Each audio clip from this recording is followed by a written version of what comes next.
Assalamualaikum warahmatullahi wabarakatuh. Jumpa lagi bersama saya Hadi di channel Ngulik Sejarah.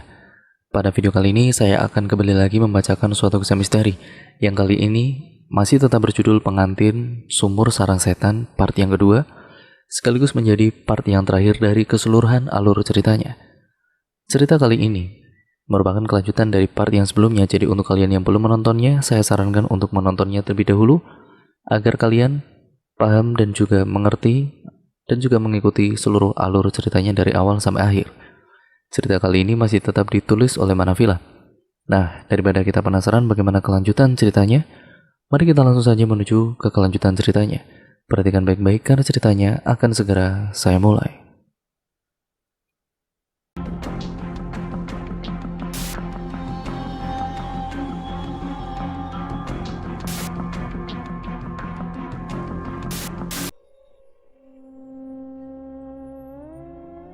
Di kamar Bima ada sebuah lemari besar yang ada cerminnya. Malam itu Anjani duduk menghadap lemari. Ia minta rambutnya disisir oleh Zulfa.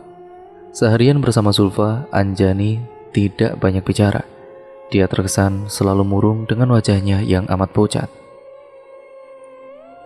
"Rambut Bu Anjani bagus ya," puji Zulfa sambil tersenyum memandangi wajah majikannya di cermin. Anjani tidak menimpalinya. Ia menatap cermin dengan tatapan kosong. "Kalau boleh tahu, Bu Anjani ini asli mana ya?" tanya Zulfa. "Mojosari," jawabnya dengan singkat. "Itu di Jawa ya, Bu?" Anjani mengangguk pelan. Bu Anjani kok rambutnya banyak tanah, Bu?" Zulfa membersihkan butiran tanah yang menempel di rambut Anjani. "Aku bersihkan dulu ya, Bu."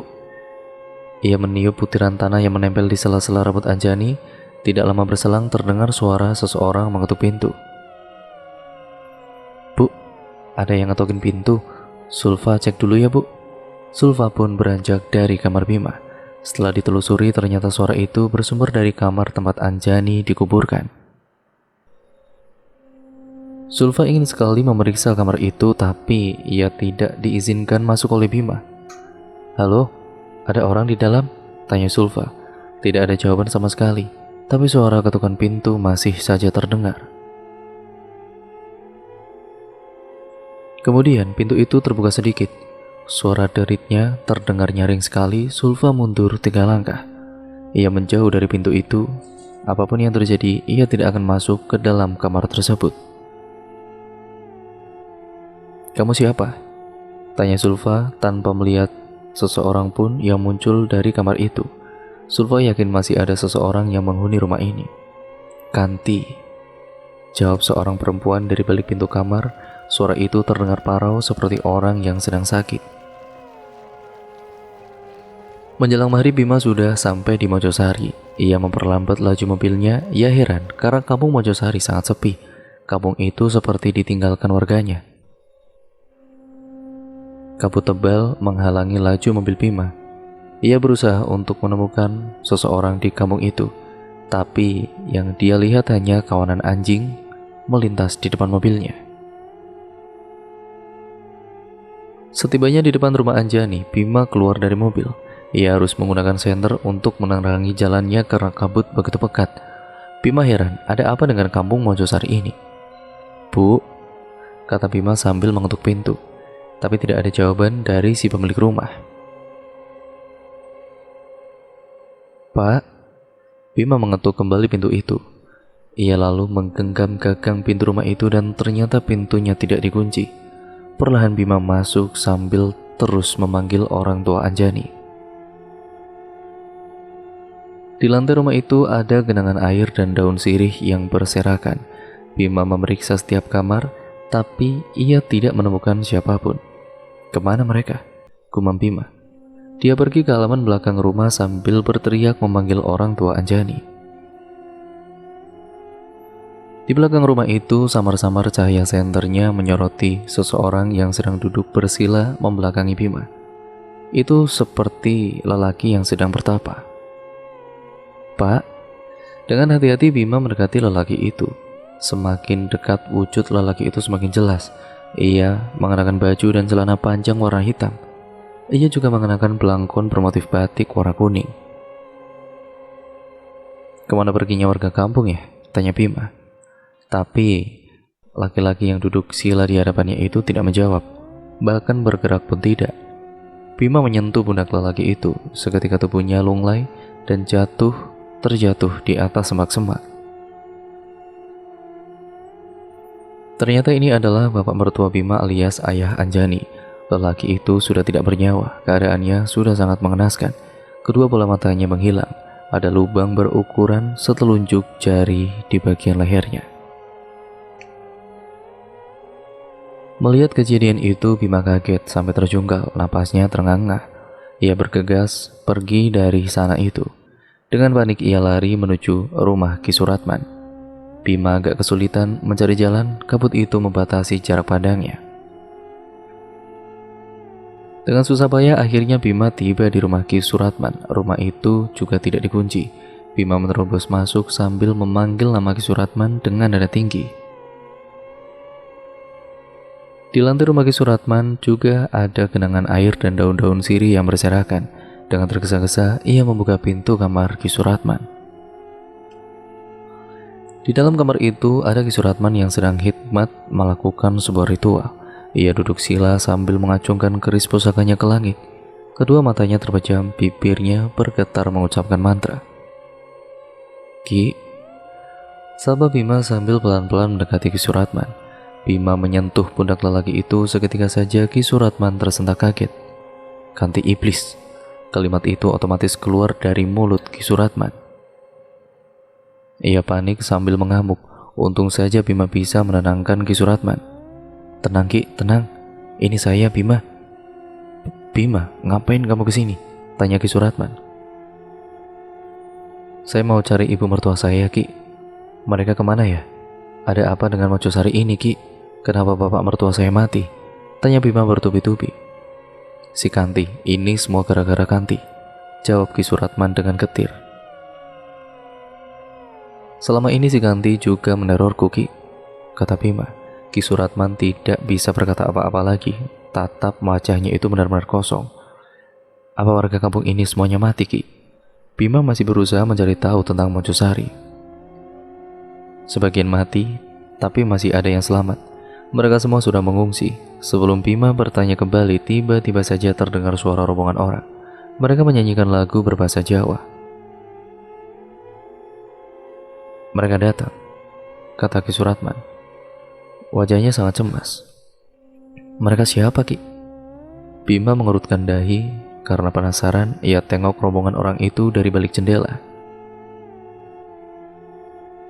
Betapa terkejutnya Bima saat melihat ada sebuah arak-arakan tanpa wujud. Di atas arak-arakan itu ada saung kecil yang hanya muat satu orang. Di saung itu ada si Kanti yang sedang duduk sambil menatap lurus ke depan. Bima heran, arak-arakan itu berjalan sendiri tanpa ada yang menggotong. Kanti menoleh ke arah Bima. Wanita itu tidak tersenyum sedikit pun. Tatapannya datar dan begitu dingin.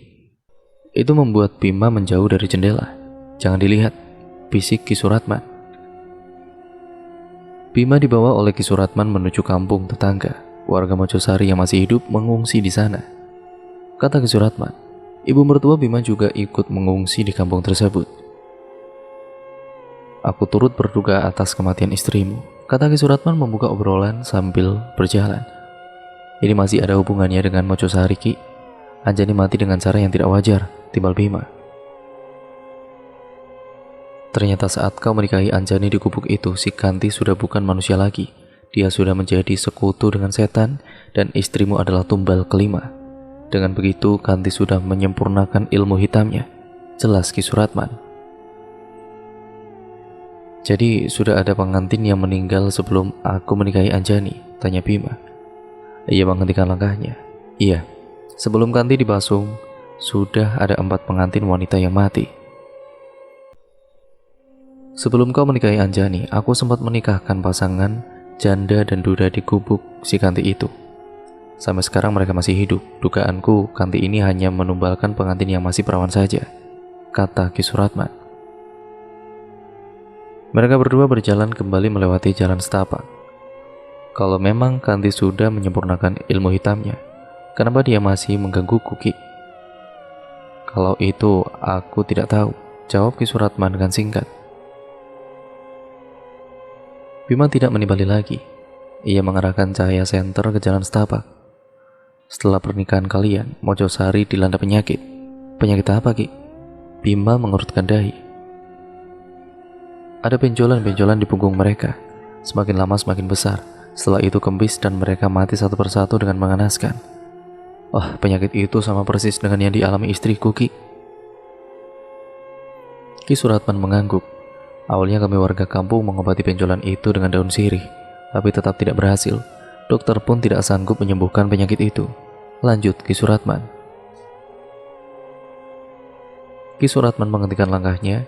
Dari kejauhan ia melihat ada seseorang yang mendekat.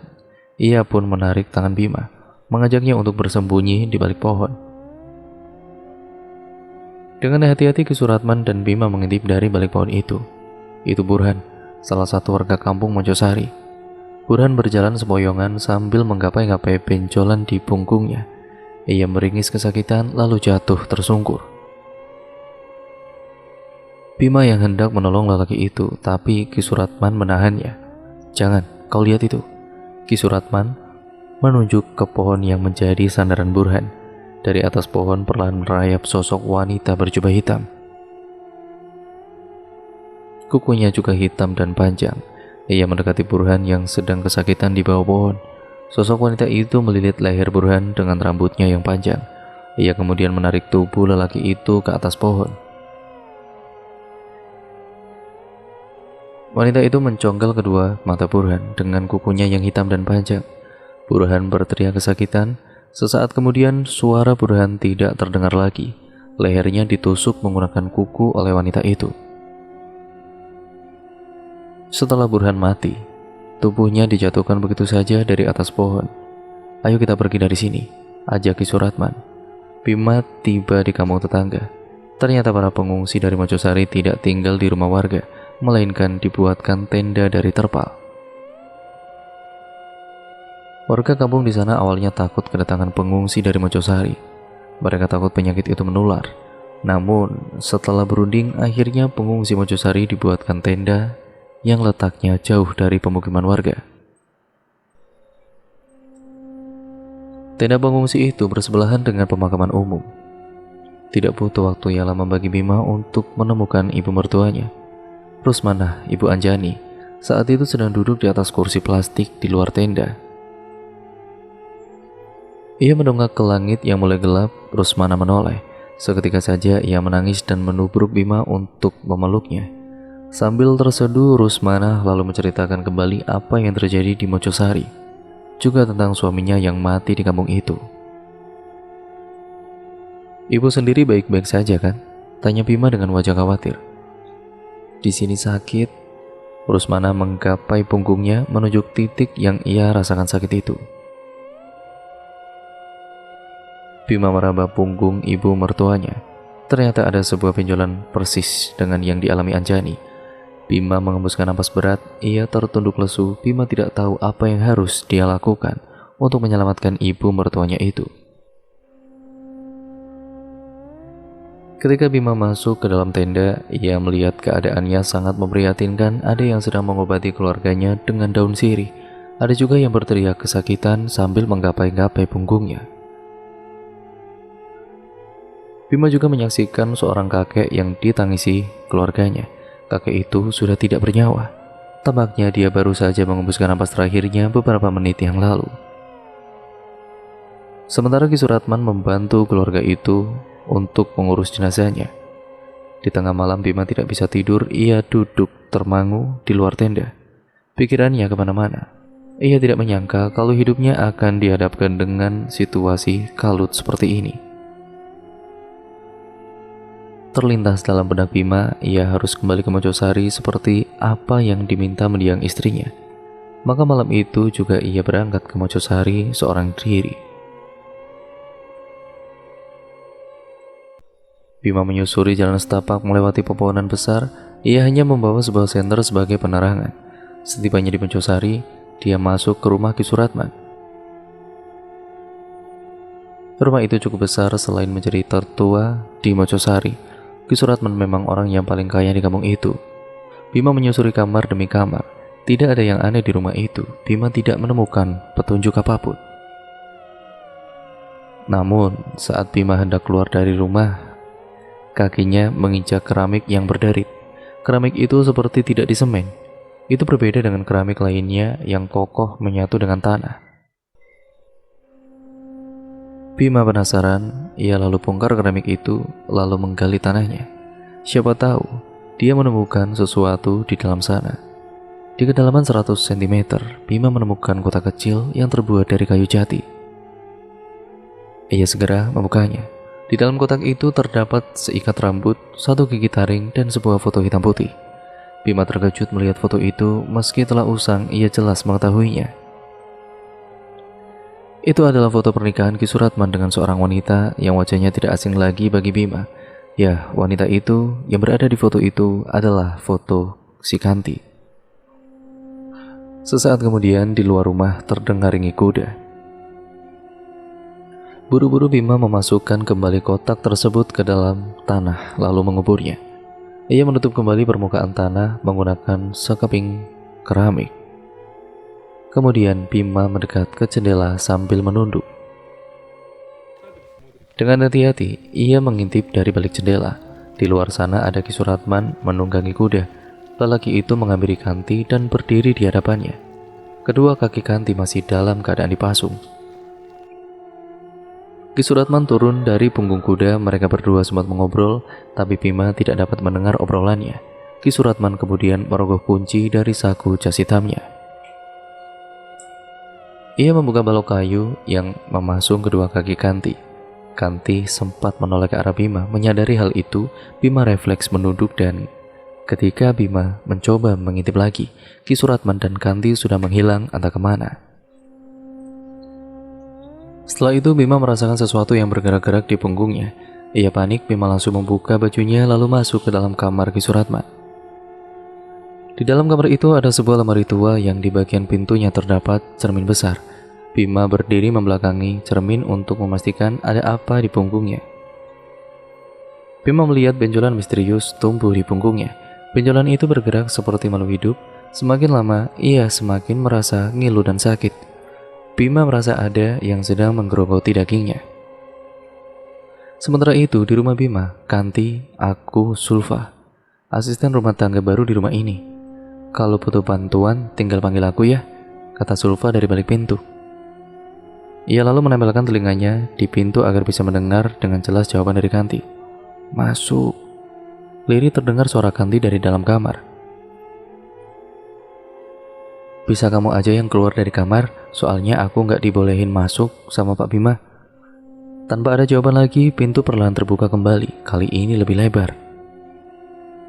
Dari balik pintu muncul sebuah tangan perempuan. Sulfa hendak menyentuh tangan itu, namun tiba-tiba ada seseorang yang memanggilnya. Sulfa, panggil Anjani. Ia sudah berdiri di depan pintu kamar Bima. Iya Bu Anjani, jawab Sulfa sambil tersenyum ramah. Anjani menggelengkan kepala tanpa penjelasan apapun. Ia berkata, jangan. Iya Bu, kata Sulfa. Ia manut saja dengan majikannya. Kalau ada apa-apa panggil Sulfa saja ya Bu, bisik Sulfa sebelum ia menutup kembali pintu kamar itu. Malam itu Sulfa kembali menyisir rambut Anjani. Ia membersihkan butiran tanah yang menempel di sela-sela rambut majikannya. Tidak lama berselang, ia mendengar suara teriakan wanita dari dalam kamar yang membuatnya selama ini penasaran. Jelas saja Sulfa panik. Ia langsung lari menuju kamar tersebut.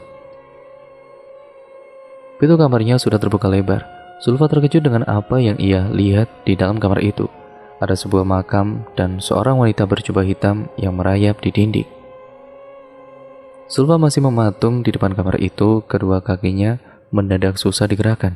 Wanita berjubah hitam dengan kukunya yang panjang dan hitam merayap dan mendekat ke arah Sulfa. Rambutnya yang panjang menjuntai menutupi wajahnya sehingga tidak terlihat dengan jelas. Hanya dalam sekejap mata, sosok mengerikan itu sudah ada di hadapan Sulfa.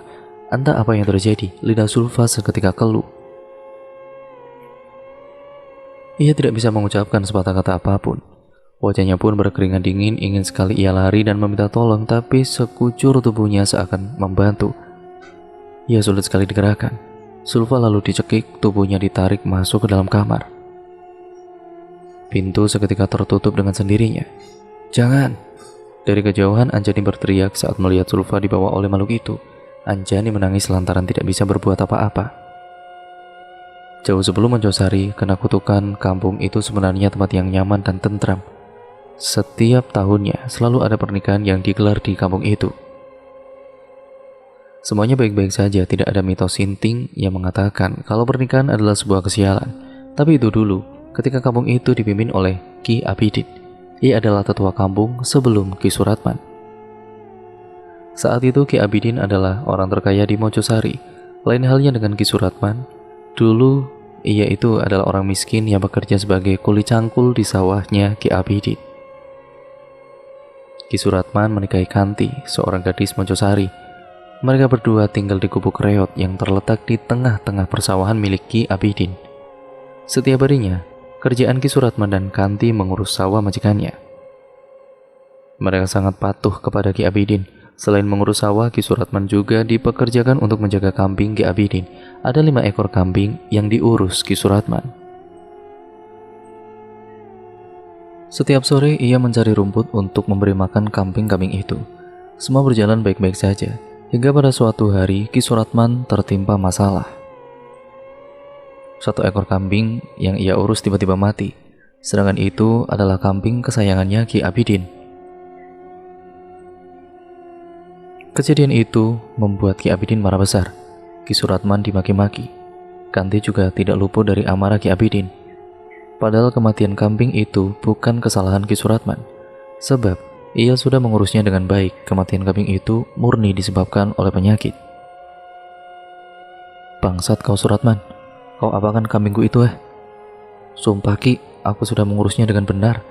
Sekarang memang sudah musim penyakit," jawab Ki Suratman. "Alah, alasan saja kamu itu. Kau dan istrimu memang kacung sialan." Ki Suratman tidak terima dicaci separah itu. Ia sangat sakit hati. Ia berjanji akan melakukan apapun demi balas dendam pada Ki Abidin. Tengah malam Ki Suratman pergi ke hutan Gantarawa. Itu adalah hutan terlarang dan juga sangat angker. Hutan itu sangat jarang dijamah manusia. Semua orang tahu kalau di sana ada sumur keramat yang menjadi sarang setan. Konon dulunya di sana ada pengantin perempuan yang mati bunuh diri dengan cara melompat ke dalam sumur itu. Ki Suratman ingin meminta petunjuk kepada roh pengantin itu agar bisa kaya dan menjadi terhormat di Mojosari. Lebih dari itu, ia ingin membunuh Ki Abidin dengan cara gaib. Setelah sempat nyasar, akhirnya Ki Suratman berhasil menemukan sumur keramat. Sumur itu dirimbuni semak belukar. Ki Suratman harus membersihkannya terlebih dahulu sebelum melakukan ritual. Ki Suratman duduk sila di depan sumur sambil membakar kemenyan untuk mengundang makhluk gaib. Ia tidak tahu kalau di atas pepohonan banyak makhluk halus yang sedang memperhatikan tingkahnya. Tidak lama setelah menyan itu dibakar, muncul sosok wanita berjubah hitam dari dalam sumur. Ia merayap mendekat ke arah Ki Suratman. "Nyai, tolong aku. Aku mau kaya raya dan balas dendam kepada Ki Abidin," bisik Ki Suratman sambil terus menunduk. Wanita itu menjulurkan lidahnya yang panjang lalu menjilati pipi Ki Suratman. Kemudian dari dalam mulutnya, ia mengeluarkan segumpal daging berwarna hitam pekat. "Istrimu harus makan ini," kata makhluk mengerikan itu dengan suara parau. "Baik Nyai." Ki Suratman mengambil gumpalan daging itu lalu memasukkannya ke dalam tong plastik hitam, atau maksudnya kantong plastik hitam. Sebelum subuh Ki Suratman sudah tiba di saungnya. Kanti masih tidur pulas. Buru-buru Ki Suratman membangunkan istrinya itu. "Kanti, bangun Kanti." Ki Suratman mengguncangkan tubuh istrinya. "Ada apa sih mas?" tanya Kanti masih dalam keadaan mengantuk. Ki Suratman mengeluarkan segumpal daging dari dalam plastik. "Makan ini." Ia menyodorkan daging tersebut ke wajah mulut Kanti itu. Kanti menolak, sebab daging yang disodorkan suaminya bergerak-gerak seperti hidup. Ia merasa jijik. "Kamu harus makan ini. Aku ingin kaya." bentak Ki Suratman. Ia mencokoki Kanti, memaksanya untuk menelan daging tersebut. Ketika daging berhasil ditelan, punggung Kanti tiba-tiba terasa panas seperti dibakar. Kanti mengamuk dan berteriak seperti cacing kepanasan. Ki Suratman tidak tahu apa yang akan terjadi dengan istrinya itu. Di punggung Kanti ada benjolan yang bergerak-gerak, membuat Kanti semakin berteriak kesakitan. Ia pun jatuh pingsan, dan keesokan paginya saat Ki Suratman terbangun, Kanti sudah tidak ada di saung. Ia menghilang entah kemana. Kampung Mojosari geger lantaran Ki Abidin dan semua keluarganya mati mengenaskan di rumahnya. Ada lubang di punggung mereka seperti lubang bisul yang baru saja pecah. Di sisi lain, kejadian itu membuat Ki Suratman sangat bahagia. Akhirnya dia bisa balas dendam kepada majikannya itu. Ia merasa sangat puas. Sementara itu, si Kanti sudah dirasuki oleh makhluk jahat di dalam tubuhnya. Ia sering menghilang dan datang kembali secara tiba-tiba. Bahkan Kanti sulit diajak bicara. Ia lebih banyak diam dan kadang mengerang sendiri kalau tengah malam. Kekayaan Ki Suratman memang bertambah banyak dari waktu ke waktu. Dia juga menjadi ketua di Mojosari menggantikan Ki Abidin. Namun, yang tidak ia sadari adalah soal imbalan di balik keberhasilannya itu. Ki Suratman tidak tahu ini, kalau kematian pengantin perempuan di kampungnya disebabkan oleh setan yang ia puja di sumur keramat itu. Ada seorang pengantin Jawa yang pernah bunuh diri di sumur keramat itu. Roh pengantin itu cemburu dengan setiap mempelai perempuan yang baru menikah. Oleh karena itu, ia selalu mengincar pengantin perempuan yang membunuhnya. Setelah itu, dan setelah tahu, Ki Suratman tidak dapat membiarkan begitu saja kematian setiap mempelai perempuan di Mojosari. Ia pun sudah mendatangi sumur keramat itu dan meminta agar tumbalnya diganti dengan kambing atau kerbau. Tapi tetap saja, setiap ada yang menikah di kampungnya, si mempelai wanita pasti akan selalu mati. Bahkan kematian itu dengan cara yang sama, yaitu bermula munculnya benjolan di punggung mereka. Ki Suratman sempat mendapatkan petunjuk melalui mimpi. Ada seorang kakek tua yang memberitahu Ki Suratman kalau si pengantin mau selamat, Kanti harus dipasung dalam gubuk yang terpisah dari pemukiman warga. Pernikahan juga harus digelar tengah malam dan di dalam gubuk Kanti. Ki Suratman menuruti petunjuk dalam mimpinya. Ia lalu menikahkan pasangan janda dan duda. Hasilnya pasangan itu akhirnya selamat. Ki Suratman pun merasa berhasil. Ia tidak tahu kalau yang selama ini menjadi tumbal hanya pengantin yang masih perawan. Hal itulah yang menyebabkan Anjani mati. Dia menjadi korban setan sumur keramat itu. Bima mengenakan kembali pakaiannya, lalu pergi dari rumah Ki Suratman. Namun sebelum masuk ke dalam mobil, dari kejauhan ia mendengar suara perempuan meminta ampun. Bima tidak jadi pulang. Karena penasaran, ia pun mencari sumber suara perempuan itu.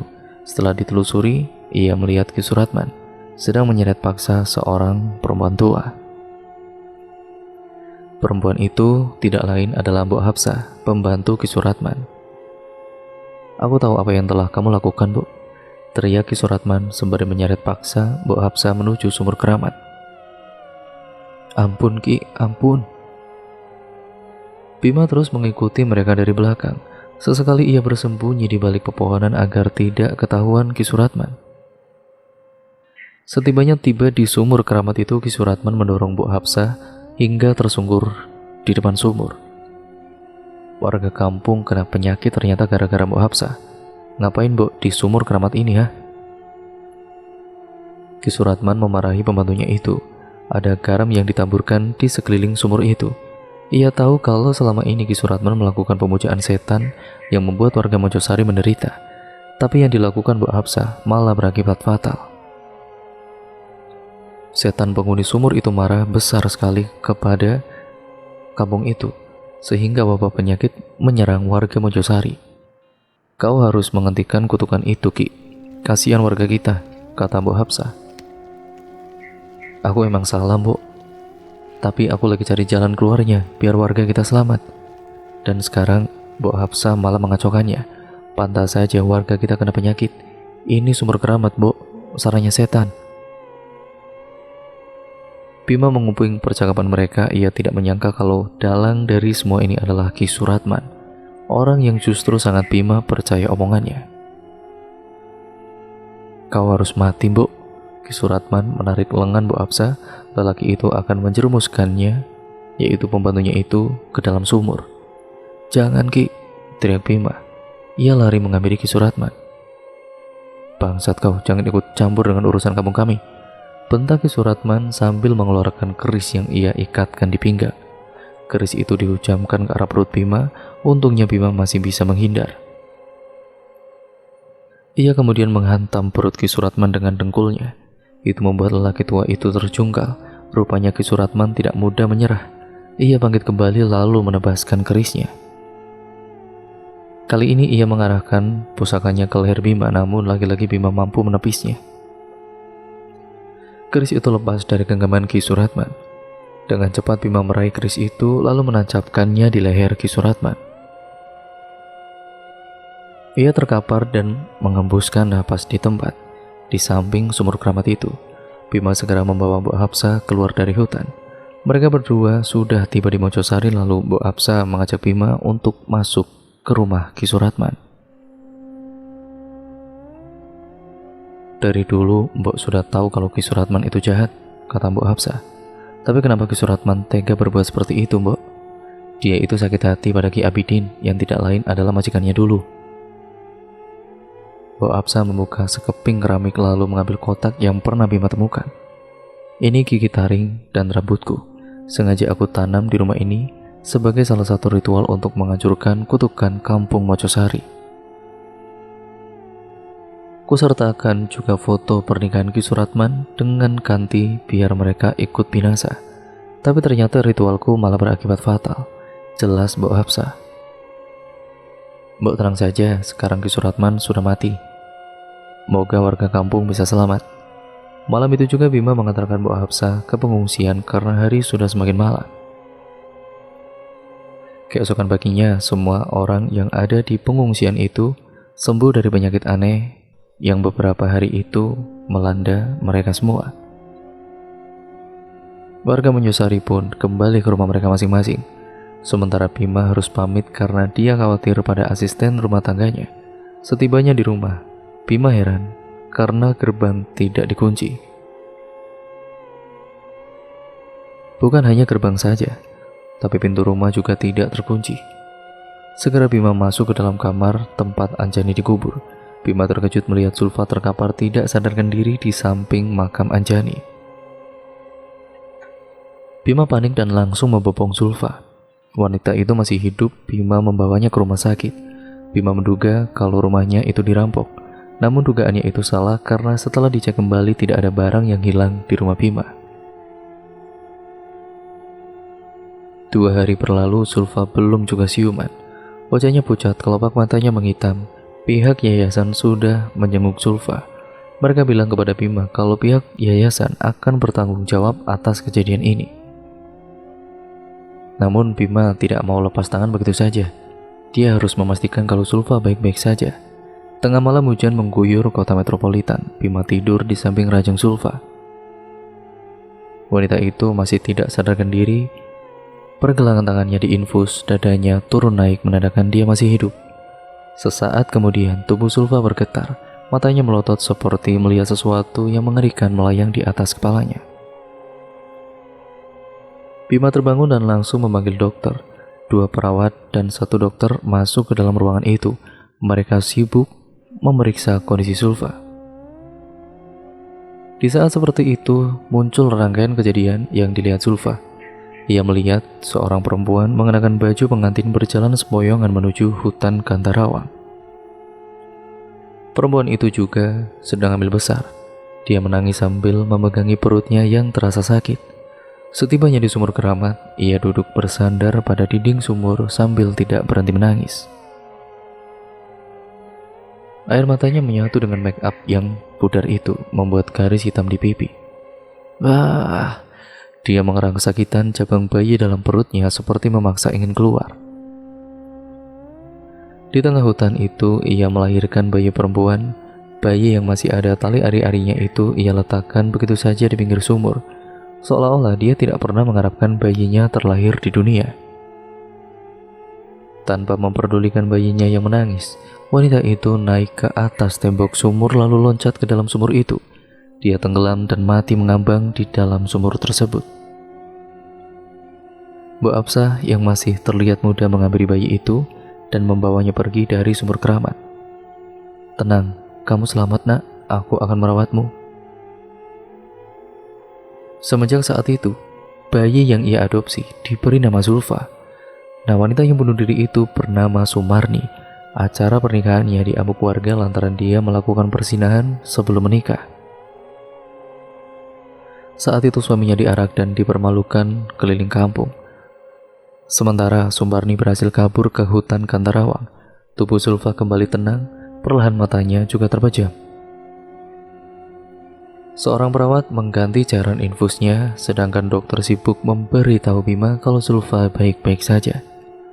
Keesokan paginya, Zulfa siuman tubuhnya masih lemah. Perlahan Bima menyuapinya bubur. "Kita belum sempat kenalan, aku Bima. Sebenarnya apa yang terjadi selama aku pergi?" tanya Bima penasaran. "Di dalam kamar itu, Pak, ada perempuan yang sangat mengerikan.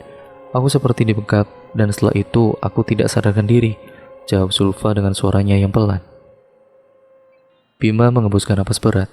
Dia yakin wanita itu pasti si Kanti. "Bu Anjani kemana, Pak?" tanya Zulfa. Ia menoleh ke sekeliling mencari Anjani. Bima mengerutkan dahi, dia heran. Dari mana Zulfa tahu tentang Anjani istrinya? "Kamu tahu Anjani dari siapa?" "Ya, selama Pak Bima pergi, aku ditemani Bu Anjani di rumah." Seketika saja Bima meletakkan mangkuk bubur yang ia pegang. "Anjani itu istriku, dia sudah meninggal. Aku menguburnya di dalam kamar. Kalau kamu lihat kuburan di dalam kamar itu adalah kuburan Anjani istriku. Makanya aku melarangmu untuk masuk ke kamar itu," timbal Bima. "Gak mungkin, Pak. Jelas-jelas Bu Anjani bersama aku semalaman. Aku nyisirin rambutnya, Pak." "Ya sudah, yang penting kamu selamat," kata Bima. Ia kembali menyidok bubur untuk Zulfa. 3 hari kemudian Zulfa sudah pulih. Dia tampak segar seperti sedia kala. Bima meminta Zulfa untuk tetap bekerja di rumahnya, tapi Zulfa memilih untuk mengundurkan diri. Kejadian yang dia alami sangat janggal. Dia tidak sanggup lagi bekerja di rumah itu. "Kamu yakin gak mau kerja di sini lagi?" tanya Bima sambil fokus menyetir. Pagi itu Zulfa minta diantarkan ke stasiun kereta api. "Iya Pak, saya mau cari kerja yang lain saja," jawab Zulfa sambil memandangi jalanan yang ramai oleh lalu lalang kendaraan. "Kalau boleh tahu, asal kamu dari mana?" tanya Bima. "Saya juga tidak tahu asal saya dari mana Pak. Dari kecil saya hidup di panti asuhan.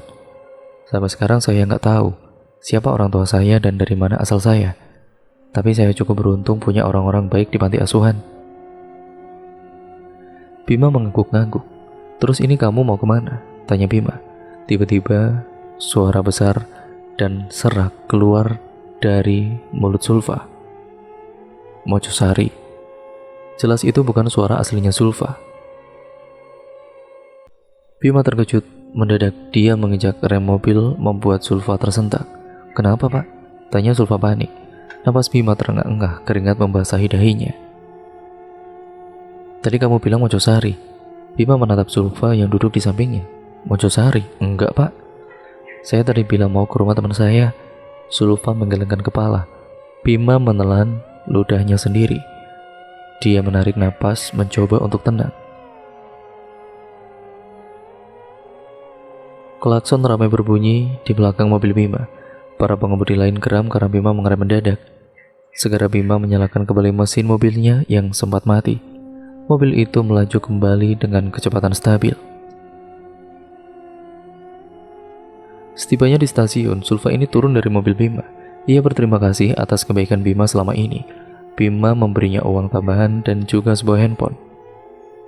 "Di handphone ini ada nomorku. Kalau nanti kamu berminat kerja lagi di rumahku, telepon saja aku ya." "Iya Pak, terima kasih banyak." Mereka pun berpisah. Sambil tersenyum, Zulfa ini melambaikan tangan pada Bima.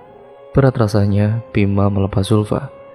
Dia khawatir akan terjadi apa-apa pada wanita itu, tapi Bima tidak bisa memaksa Zulfa untuk tetap bekerja di rumahnya.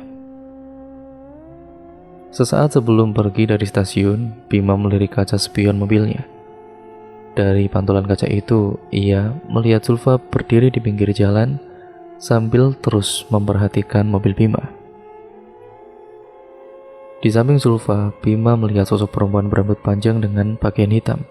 Perempuan itu tidak lain adalah Kanti. Bima mengerutkan dahi. Ia lalu mengerjapkan kedua matanya. Seketika saja sosok Kanti menghilang.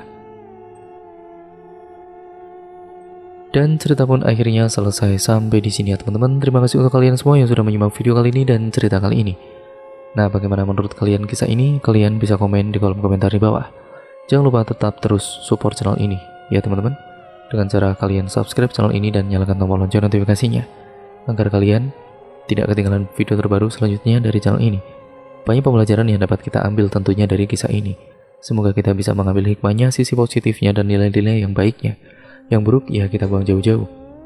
Jadikan itu sebagai pembelajaran untuk kita semua ya teman-teman. Sekian, terima kasih, sampai berjumpa di video terbaru selanjutnya. Kurang lebihnya mohon maaf. Mungkin banyak salah kata ataupun artikulasi saya kurang jelas, pembawaan terlalu cepat atau mungkin terlalu lambat. Saya mohon maaf sebesar-besarnya. Ya, sudah ya teman-teman, video ini saya akhiri. Sampai berjumpa di video terbaru selanjutnya. Wassalamualaikum warahmatullahi wabarakatuh.